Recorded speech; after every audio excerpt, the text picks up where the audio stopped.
My resounding memory is the sirens afterwards when the town centre was closed off and you could only get to, well, up at Victoria was the closest thing you could get, but you could just hear the sirens everywhere. In 6, but I remember, I don't know where we were driving, but I was in the back of the car, and I remember ambulances and people on the side on stretchers. Like, I remember a stretcher and a woman, and then I just remember people walking around quite. I remember being in the garden with my sister playing tennis, and we actually heard a bang. We only live about 5-10 minutes out of the centre. I remember it very clearly, and I got a phobia afterwards. Every time I heard a fire engine or police, really a load of noise, couldn't cope.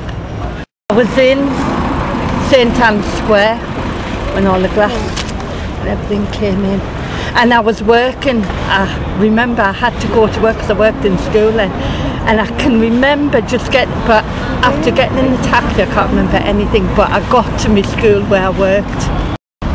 It was awful, because you can't get hold of people. Like 10 years ago, not everybody carried a mobile phone around with them. My mate worked on the Iredale in security there, working for Alliance, and he said they were telling him, go out.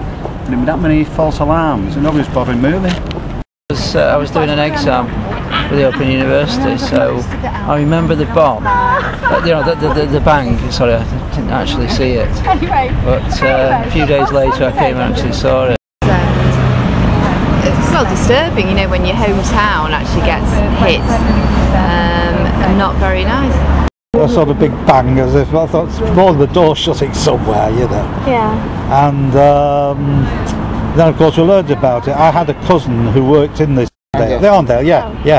And she was okay, but she was traumatised by the blast. She couldn't come into town into Manchester for quite a long time after that. She was so shattered by the experience. We heard loads of helicopters circling, and then somebody said, there's been a bomb scare, and I phoned my ex-husband at home and he confirmed it, and then we heard the explosion and the ceiling tiles all fell down and we all left the building. The thing I most remember was that we couldn't get out of Manchester. I lived in Altrincham at the time, and we couldn't get out for ages. We were just wandering around. I fit carpets, and I was doing a job in Sale on Gleedman's Road. I remember hearing a massive thud, and the house I was working in actually shook, which is in Sale, which was 5 miles away. Yeah. It was just rubble. There was the fronts missing off most of the buildings.